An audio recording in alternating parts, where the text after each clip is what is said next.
vision contesting. So I believe they have a bit of an edge here.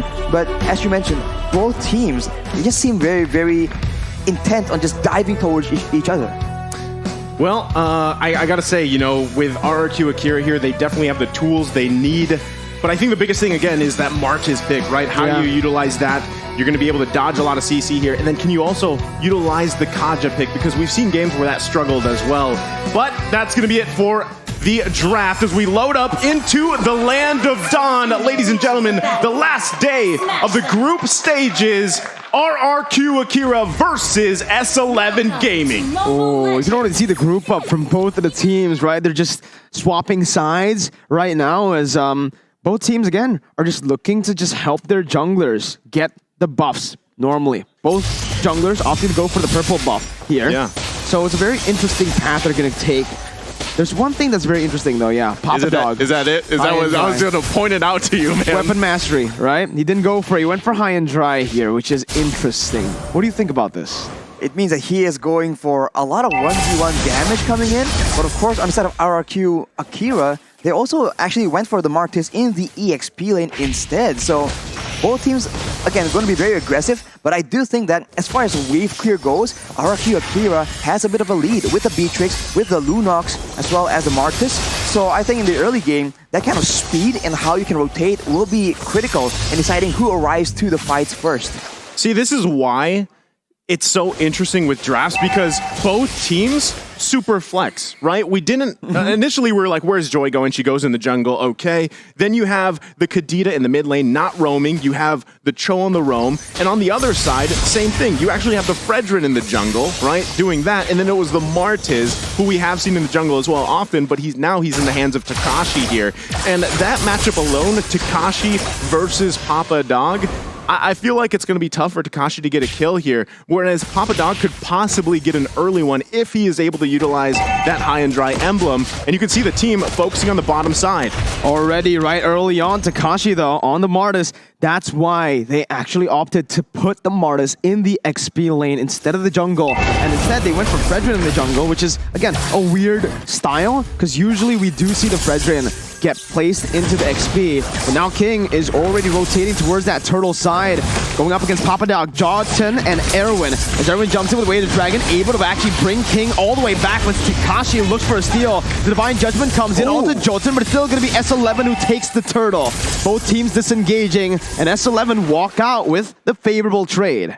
No one gets taken out, but that is a very quick maneuver from S11, and I thought that RRQ Akira were the ones that were going to put a trigger, because if you look at the composition, they have a lot more burst damage they can play around with, whereas for S11, they have a lot more outplay potential, but it seems like they are the ones that will be picking up first blood. First blood by S11 and Chan. This is what we said in the keys to victory. He needs to start popping off. Yeah. Picks the Kadita, flashy hero, does it. Erwin, with the way the Dragon and the Jeet Kune Do, brings King back, and that might just be a kill. King can't dash away. Sagan tries to look for some compensation, but it is not enough just yet. S11 off to a great start here.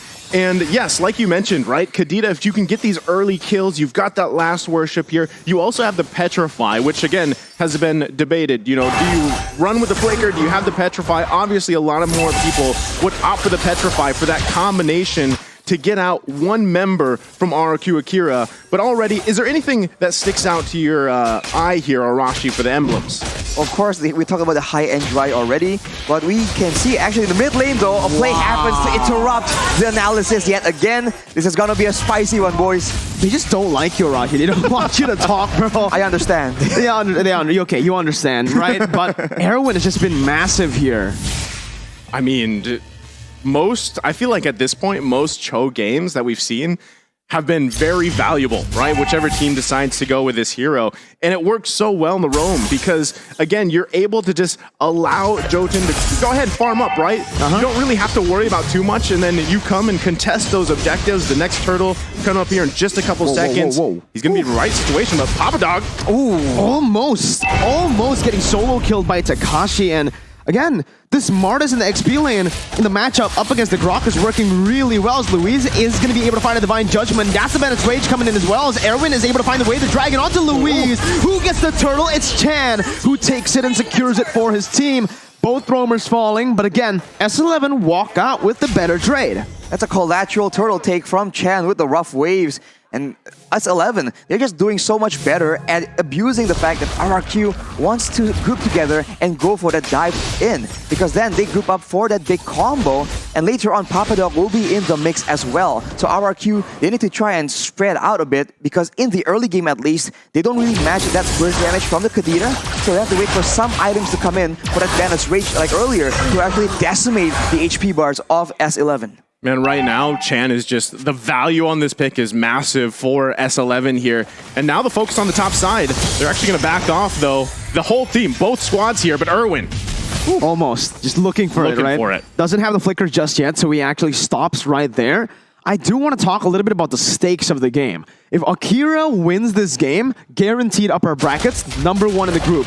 But if they lose, there is a chance of a three-way tie once again in this group. Are you ready for it? I'm ready. Everyone's ready too. As he flickers under the turret, not going to be able to find the Jikundo though, as everyone's going to fall under that turret, gets caught.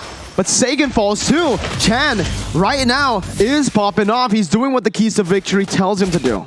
Sagan, he listens, bro. He almost instantly gets deleted. I thought he was going to survive, but he got clipped by the rough waves, and that instantly bursted him down. So Chen is so massive right now, but in the bottom side. The wild charge just stops Takashi unless he's able to do something here. Nope, nothing magical there. He's just going to get taken down, and RRQ Akira are able to find a trade on a turret for kill.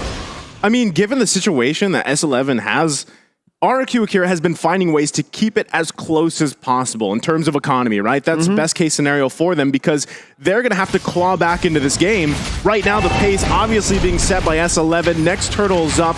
You can see even Papadog finding the positioning he needs to. And Luis doesn't have Divine Judgment, right? So this is most likely going to be another turtle going in the hands of S11, furthering their lead here objectively, and they'll be able to play around this as pretty much all of their members getting very comfortable in terms of itemization at this point in the game.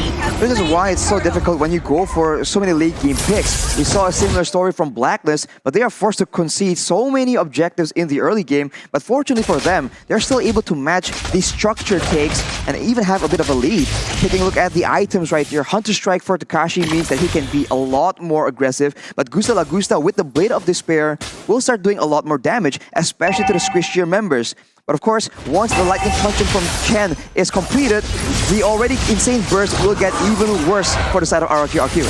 Takashi was looking for a steal there, but will be caught on the wild charges. Erwin comes in to rotate, but Jotun's just going to be able to slay him down. The Divine Judgment comes onto Erwin right now as King is able to find a taunt. Sagan picks up the kill, a 1-for-1 right now. Ooh, Chan still able to get out. Jotun, once again, jumping back and forth, trying to get that last proc, but will just decide to disengage as Sagan comes in, just dealing some damage.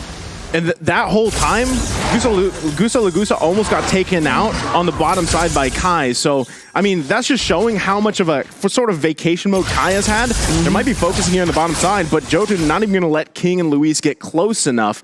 Still, though, Luis doesn't have the Divine Judgment. This is what RRQ Akira has to do. They have to play around Luis, and that's kind of been the trend for them throughout the group stage, is Luis finding those sets, whether he was playing the Lolita, whether it's the Kaja here. And still, if Gusta Lagusta can continue to grab a couple kills here and there, he's got weapon mastery himself, he will be a threat as the game goes on here.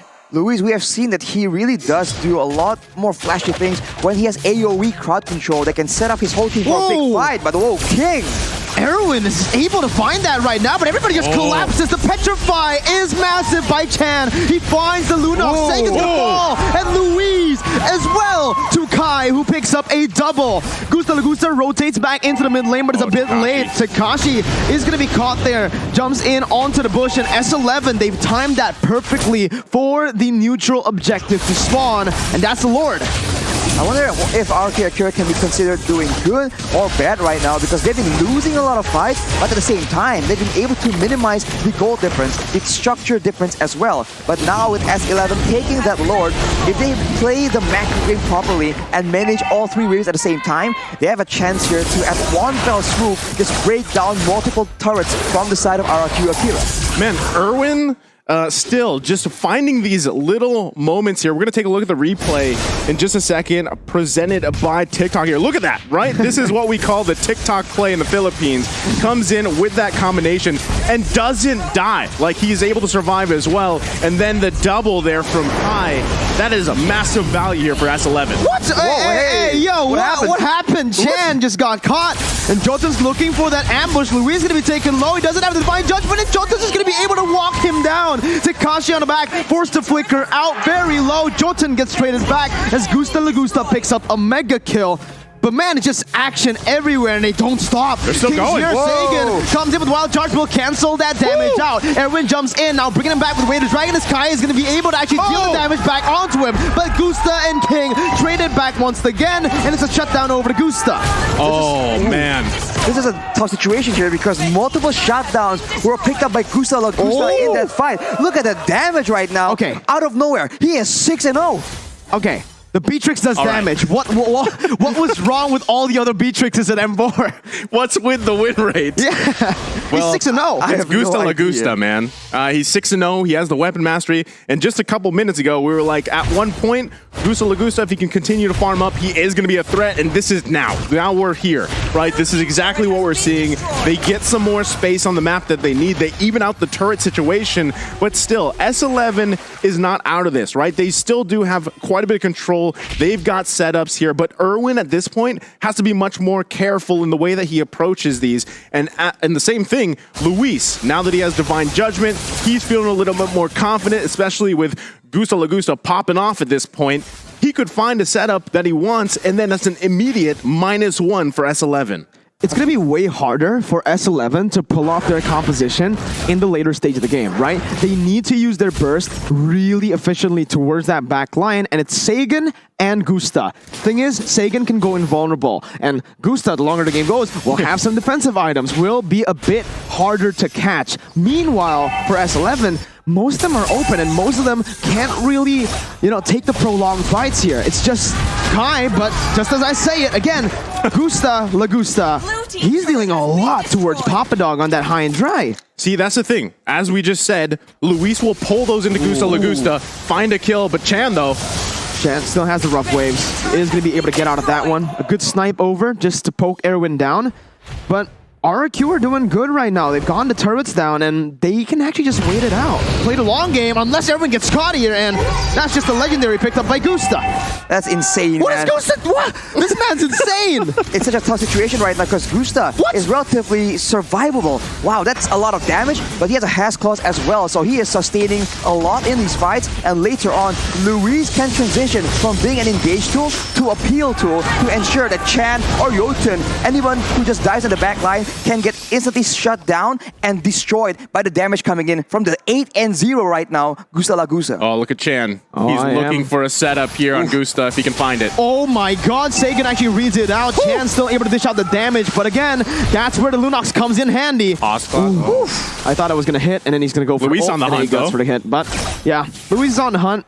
Not really going to be able to commit just yet, though. So, both teams just disengage unless Papa Dog gets caught with a wild charge. He is going to be able to turn it back around onto RRQ Akira. Luis is going to be sprayed down right there as Gusta still dealing a lot of damage in the back. Flickering out to safety as he's going to be able to kite for a bit, but King will fall to the hands of Kai, who's still running wild on RRQ Akira. And there's a triple kill, and in the mid lane, it's a 1v1 where Chan's going to be able to actually deal out the damage to shut Gusta down. Takashi coming back at it, getting the decimate, and getting a trade back in. It's a 4-for-1.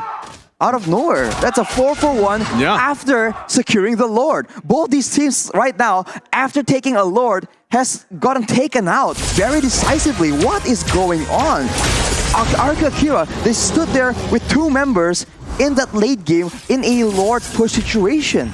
I mean, now we've been talking about Gusta Lagusta, and Kai has heard it, and he's like, what about me, right? He's 7-1-3, just had a massive play there. So either way, this game can be anybody's game. S11 still in a good position, and a lot of it still. It's the same thing mirrored across these two team compositions. Who gets that pick off? Who finds a person out of their team? I mean, if it's Papa Dog, great, right? If he can get someone from RRQ Akira out of here, and that target is most likely probably going to be Takashi, as we see him try to focus on these side lane pushes a little bit. But still, as we're about a little over a minute away from that next Lord, it is going to be a crucial to who has the numbers advantage leading up to that objective. But taking a look at the items, how are things going here, Arashi? A Cursed Helmet and an Oracle for Jotun in the jungle. This is a bit of a hybrid build. He wants to do some damage. He needs to have enough to threaten the backline, but still be tanky enough to survive these big crazy fights.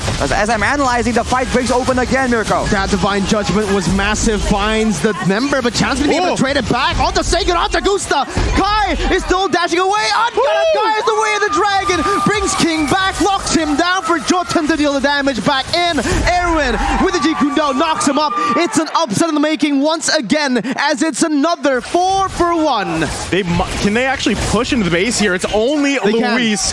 There's more than 20 seconds. They're going in. Erwin with a flicker combo on the Jeep Kundo. The mini wave needs to be cleared out. Luis is trying his best to actually buy some time. 5 seconds onto the Lunox right now. That's going to be Luis jumping in again. And that's S11 Gaming pulling another stop to upset the odds. RRQ Akira is down. Their 33 consecutive wins have been shut down by S11. That is such a crazy situation here. The fight is so dynamic. They don't really know what's going on. But S11, with the superior burst, with the more dangerous pick of potential going towards Gusta La Gusta, they're able to make it work. This is an upset, and I think we saw the stats earlier. Everyone is wrong. Ankarakai. I mean, I gotta say, we painted the